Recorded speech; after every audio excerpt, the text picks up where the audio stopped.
Hello, welcome to the video for this Panasonic LUMIX DC FZ82 bridge camera.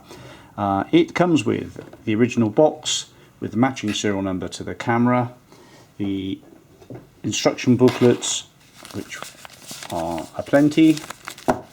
There is also a charging cable, and this is also the data transfer cable enabling you to download the SD card to your PC, and a Panasonic 5-volt power supply for that. You can buy external chargers, but they don't come with one, they just charge via the USB port. The original LUMIX lens cap, and also a UV filter, which I'll come on to in a bit more detail. The original battery, and that charges up well and holds its charge perfectly, and the camera itself. So I'm going to pop the battery in the camera and we'll talk about it a little bit further. So you'll need an SD card. An SDXC is probably the best for one of these for data transfer. That slots alongside there. You need something like one of these. This one does 4K, so a good XC card would be good if you're going to use it for video. And these are a very capable camera, really, in all-round areas. Not only do you get a fast lens of f2.8 to 5.9, and 5.9 at its longest, because it's got a hell of a zoom. This 30 times optical zoom. No, it's 60, isn't it? It's 60 times optical zoom. 1200mm equivalent on 35mm standards. Incredible, really. The lens is great. That all works fine. The barrel moves out nice and smoothly and is rock solid, so there's no movement in there. These are a popular camera. If you want a good bridge camera, okay, slightly bigger than a compact. Well, it's actually a fair bit bigger than most of your compacts, but boy, does it do a lot. 4K video, great zoom, built-in flash with a hot shoe as well, electronic viewfinder, nice screen, and if we show you the touchscreen features, it makes it all very easy to use. Another rotating dial there. You can turn the live view off and go on to just viewfinder only. We've got AE, autofocus and auto exposure lock buttons there. We've got a couple of function buttons, a dedicated record, that's your shutter button there.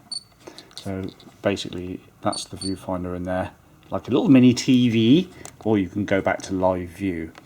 It comes with a shoulder strap or neck strap, which is in good condition, and also a device that screws into the bottom tripod mount.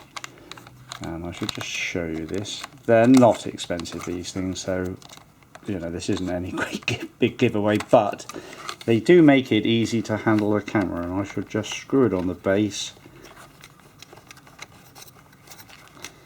like so, and essentially you pop your hand in there, and it does work well, I must say.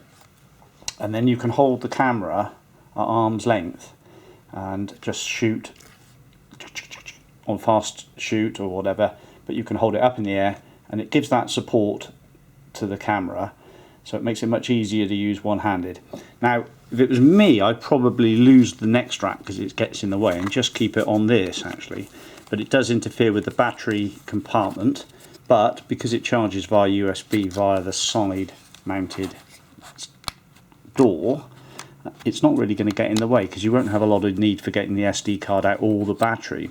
So personally I'd leave that on there, just lose the neck strap.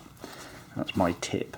Also, because I find that it's always a pain in the neck having to take these off and put them back on again, you're better off with a basic cheap UV filter, which just screws simply onto the front. Threads all nice. Just go carefully, don't cross thread it and don't over tighten it. They can be real sods to get off. They're plastic, and that will protect your lens. So lose the lens cap, don't worry about it. That's going to give you protection. Obviously it's not quite as solid as one of these if you really bang it hard, but then you probably aren't going to do anything any good. But just keep one of these on there, and that gives you the protection, so the camera's always basically ready to shoot. That's my top tip. So mode dial, all spins nicely. The camera is in a good 8.5, possibly 9 out of 10 condition. It's pretty clean and tidy. As I say, the glass, the optics are all nice and smart. Comes with its original box with matching serial numbers, and as I say, it's got a zoom that doesn't disappoint in the slightest, and it's also very capable at wide angle as well. I mean, f2.8 at wide angle. I think it's about well, 20 millimeters. I mean, you know, goodness me, that's wide. So you get a really amazing shot well, you get a lot in your photographs, that's for sure. So yeah, good competent cameras these, and I highly recommend it. That's a nice one, and I think we'll leave it there. Thank you, bye bye.